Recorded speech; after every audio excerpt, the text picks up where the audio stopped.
नमस्कार एवरीवन।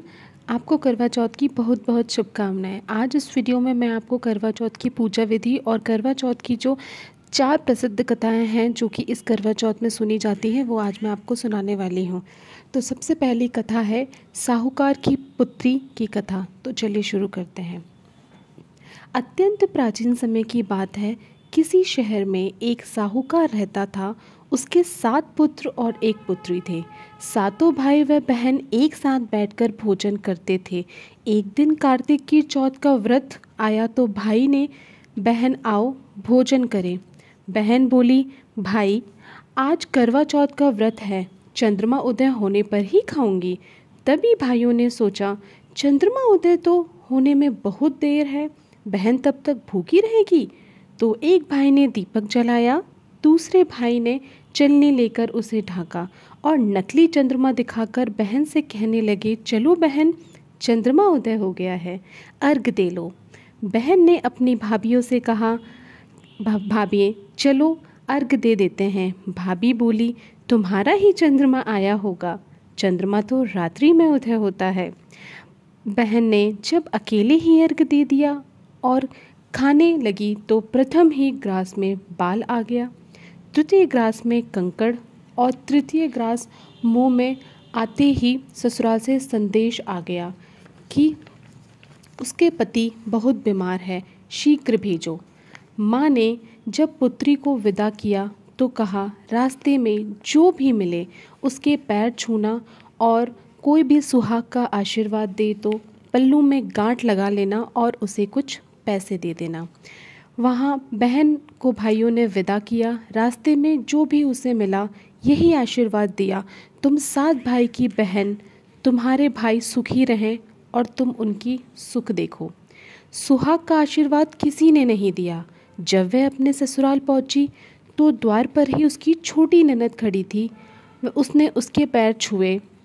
उस ननद ने सुहागिन रहो सपूतो, उसने उसको आशीर्वाद दिया।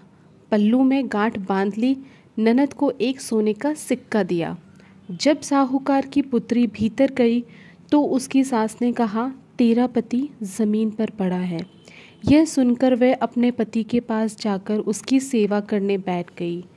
बाद में सास ने दासी के हाथ से कुछ बचा कुचा भोजन दिया। इस प्रकार इस समय बीतते बीतते मार्गशीर की चौथ आई तो चौथ माता बोली, करवा ले ले, करवा ले ले, भाइयों की प्यारी करवा ले ले। लेकिन जब से उसे चौथ माता नहीं दिखाई दी तो वह बोली, हे माता, आपने मुझे उजाड़ा है तो आप ही मेरा कल्याण करेंगे, आपको मेरा सुहाग वापस करना होगा। यह सुनकर चौथ माता ने कहा, सुनो पुत्री, पौष की चौथ आएगी, वह मुझसे बड़ी है, उससे ही सब कुछ कहना, वही तुम्हारा सुहाग वापस करेगी। पौष की चौथ आकर चली गई, माँ की चौथ आकर चली गई, फागुन की भी चौथ आकर चली गई, चैत्र, बैसाख, ज्येष्ठ, आषाढ़, श्रावण, भादव सभी चौथ आकर चली गई। यही कहकर कि आने वाली से कहना। अशौध की चौथ आई तो उसने बताया कि कार्तिक की चौथ तुमसे अप्रसन्न है, उसी ने तुम्हारा सुहाग लिया है, वही वापस करेगी। वह आई तो उसके पैर पकड़कर विनम्रता पूर्वक प्रार्थना करना, यह समझाकर वह भी चली गई। जब कार्तिक की चौथ आई तो उसने गुस्से से बोला, भाइयों की प्यारी बहन करवा ले, दिन में चांद उगाने वाली करवा ले, व्रत खंडित करने वाली करवा ले, भूखी करवा ले। यह सुनकर वह चौथ माता को देखकर उसके पैर पकड़कर गिड़गिड़ाने लगी, चौथ माता, मेरा सुहाग आपके हाथ में है, आप ही मुझे सुहागिन करें। इस पर चौथ माता ने कहा, पापिन मेरे पैर पकड़कर क्यों बैठ गई।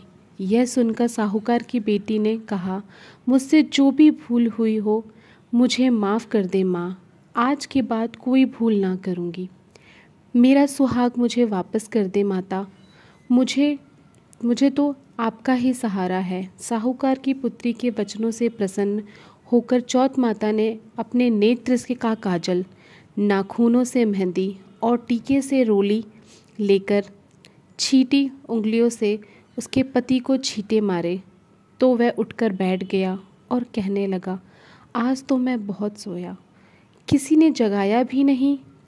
इस पर पत्नी ने कहा, क्यों सोया? मुझे तो 12 मास हो गए, अब जाकर चौथ माता ने मेरा सुहाग वापस किया है। उसके पति ने कहा, अच्छा जल्दी से चौथ माता का पूजन करो। जब चौथ की कहानी सुनो, करवा पूजन करो। प्रसाद खाकर पति पत्नी चौपड़ खेलने बैठ गए।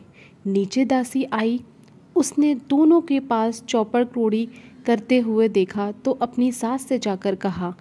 तभी से गांव में यह चर्चा फैल गई कि सुहागिन नारियां करवा चौथ का व्रत करें तो उनका सुहाग अखंड रहेगा। जिस प्रकार चौथ माता ने साहूकार की पुत्री को उसका सुहाग वापस कर दिया, उसी प्रकार चौथ माता सभी अखंड सौभाग्यवती रहे, सबको ये आशीर्वाद देती हैं। यही करवा चौथ के उपवास का सनातन महिमा है। बोलो करवा चौथ माता की जय। दूसरी कथा शुरू करते हैं। ब्राह्मण पुत्री की कथा। बहुत समय पहले की बात है। एक पांडु पुत्र अर्जुन तपस्या करने के लिए नीलगिरी पर्वत पर जा पहुँचे। उधर पांडवों पर अनेक मुसीबतें से आ रही थी। द्रौपदी शोकाकुल होकर भगवान श्री कृष्ण की आराधना की। उसकी भक्ति से खुश होकर भगवान श्री कृष्ण प्रकट हुए। पूछने लगे, कहो तुम्हें क्या दुख है द्रौपदी? द्रौपदी के हाथ जोड़कर कहा, प्रभु आप तो अंतर्यामी हैं, भला मेरा दुख आपसे कैसे छिपा रह सकता है? मुझे दुख का बोझ मुझ पर टूट पड़ा है प्रभु, कृपा करके मुझे कोई ऐसा निवारण बताएं जिससे इन दुखों से छुटकारा मिल सके। यह सुनकर भगवान श्री कृष्ण ने मुस्कुराकर कहा, द्रौपदी तुम्हारा प्रश्न अति उत्तम है। द्रौपदी ने आग्रहपूर्वक कहा, प्रभु मेरे दुखों को दूर करने का कोई आसान निवारण बताने की कृपा कीजिए। इस पर श्री कृष्ण ने कहा, यह प्रश्न एक बार पार्वती जी ने भोलेनाथ जी शिव शंकर से किया था। उस समय शंकर भगवान ने पार्वती जी को करवा चौथ का व्रत करने की सरल विधि बताई। द्रौपदी ने उत्साहपूर्वक कहा, प्रभु ये करवा चौथ की चर्चा मुझे भी सुनाइए, उसकी कथा या विधि मुझे भी जानना है, मैं भी इच्छुक हूँ। पल भर सोचने के बाद भगवान श्री कृष्ण ने द्रौपदी इस जीवन का सांसारिक दुख सुख तो प्राणी का मात्र से घेरे ही रहता है। प्राणी कभी खुशी में लिप्त रहता है तो कभी दुखों के कारण आंसू बहाता है। फिर भी मैं तुम्हें एक अच्छा सा सर्वश्रेष्ठ सुखद नारी का अखंड सौभाग्य प्राप्त करने वाला करवा चौथ व्रत की विधि बताता हूँ। ध्यान पूर्वक सुनो। बहुत समय पहले की बात है। एक ब्राह्मण था। वह बहुत ही अधिक गुणी, विद्वान, धर्मपरायण था। उस ब्राह्मण के 4 पुत्र एवं एक सुशील पुत्री थी। उसकी पुत्री ने चतुर्थी का व्रत किया, लेकिन वह चंद्रमा के दर्शन होने से पूर्व ही भूख से बहुत बुरी तरह पीड़ित हुई। ये देखकर उसके स्नेह कृपाली भाइयों ने धोखे से पीपल के आड़ में नकली चांद बनाकर दिखा दिया। लड़की ने नकली चांद को अर्घ देकर अपना व्रत खोल दिया और पति के प्राण पखेरु उड़ गए। इसलिए अत्यंत दुखी होकर उसने अन्न जल का परित्याग कर दिया। उसी रात्रि इंद्रोणी जी भूलोक पर घूमते हुए उस घटना स्थल पर आ गईं। ब्राह्मण की पत्नी ने अपने पति की लाश के निकट रोते हुए माता इंद्रोणी से पूछा, हे देवी, मुझ अबला के साथ ऐसा अन्याय क्यों हुआ? करवा चौथ का व्रत तो सभी सौभाग्य प्रदान करता है, इस दुर्भाग्य का क्या कारण हो सकता है? ब्राह्मण की पुत्री के विलाप से द्रोवित होकर इंद्र ने कहा, हे पुत्री, तुम्हारा करवा चौथ का व्रत चंद्रमा का दर्शन किए बिना ही व्रत खोल दिया। तो चंद्रमा देखा था वो वास्तविक नहीं था, वह दीपक का प्रकाश था, चंद्रमा नहीं। इसी कारण तुम्हें ये दुर्भाग्य भोगना पड़ रहा है। यह सुनकर ब्राह्मण की पत्नी ने हाथ जोड़कर कहा, हे माता, मुझे ऐसा निवारण बताएं ताकि मेरा सुहाग बना रहे, अगली करवा सौभाग्य बना रहे। तब इंद्र ने कहा कि तुम अगली करवा चौथ का व्रत पूरी विधि विधान से करना तो तुम्हारा पति पुनः जीवित हो जाएगा। ब्राह्मण की पुत्री ने इंद्रणी से ऐसा करने का वचन दिया तो उसका पति तुरंत पुनर्जीवित हो गया। उसने साल भर हर चतुर्थी का व्रत किया और अखंड सौभाग्य प्राप्त किया। ये कथा सुनकर भगवान श्री कृष्ण ने कहा, हे द्रौपदी, तुम यदि इस व्रत को करोगी तो तुम्हारा सभी दुख मिट जाएंगे। इस प्रकार द्रौपदी ने यह व्रत किया और पांडव हर क्षेत्र में विजय हुए। सुख, सौभाग्य, धन, धान्य, पुत्र, द्रौपदी की अभिलाषा, सुहागिन नारियों का यह व्रत विधि विधान पूर्वक करना चाहिए। इस व्रत से भगवान शंकर जी की आरती का भी विधान है। बोलो जय करवा माता की। तीसरी व्रत कथा, सांप और उसकी बहन की कथा। एक ब्राह्मण परिवार में 7 बहुएं थीं। 6 बहुओं के मायके वाले बहुत ही धनवान थे। इसी कारण से ससुराल में उसका इनके बड़े ही मान थे। परंतु छोटी बहू के मायके में कोई न था। वह घर का सारा कामकाज करती, सबकी सेवा करती, लेकिन तभी भी उससे कोई प्यार नहीं करता। सभी उसे धुतकारते रहते थे। तीज त्योहार में जब सबके मायके से कोई न कोई आता तो वे बहुत दुखी होती। प्रत्येक साल की तरह इस साल भी करवा चौथ का व्रत आया। अन्य बहू के मायके से उनके छोटे भाई करवा लेकर आए तो छोटी के मायके से फिर कोई नहीं आया। कि उसके मायके में कोई होता तो आता। सास भी छोटी को अपशब्द सुना रही थी। वह दुखी होकर घर से निकल पड़ी और वन में जाकर रोने लगी। एक नाग ने बहुत देर से उसे रोता हुआ सुनता रहा। अंत में वह अपने बिल से निकला आया और उसने छोटी बहू से पूछा, बेटी क्या हुआ, तुम रो क्यों रही हो? छोटी बहू बोली, आज करवा चौथ है, मेरा कोई भाई नहीं। यदि मेरा कोई भाई होता तो आज करवा ज़रूर लाता। नाग को छोटी बहू पर दया आ गई। नाग ने कहा, बेटी तुम घर चलो, मैं अभी करवा लेकर आता हूँ। थोड़ी देर बाद नाग ससुराल पहुँचा। ससुराल वाले भी इतना सामान देखकर चकित हो गए। सास भी खुश हो गई। सास ने खुश होकर छोटी बहू को नाग देवता के साथ भेज दिया।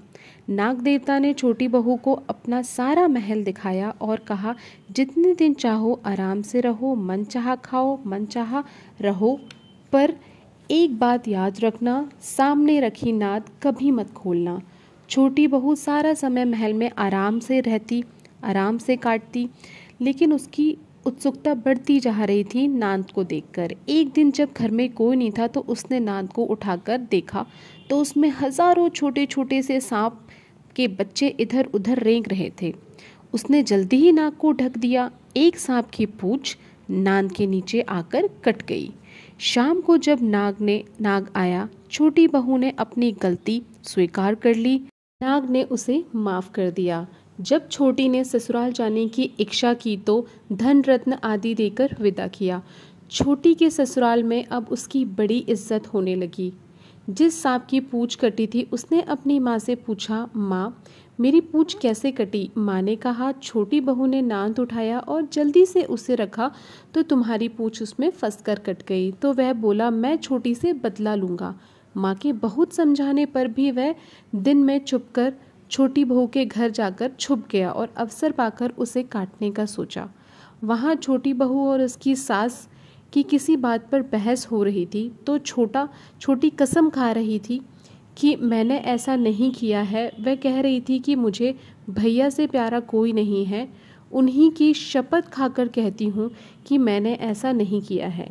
बाण ने जब ये सुना तो उसके विचार करने लगा कि जो मुझसे इतना प्यार करती है, मैं उसे काटने आया था। यह चुपचाप घर चला गया। माँ ने पूछा, ले आया बहन से बदला? वह कहने लगा, माँ बहन से कैसा बदला? तभी से बंडा भाई और छोटी बहन हुए। भाई प्रतिवर्ष चौथ के दिन करवा लेकर जाता था और बहन बड़े ही प्यार से करवा चौथ का व्रत रखती थी। बोलो करवा माता की जय।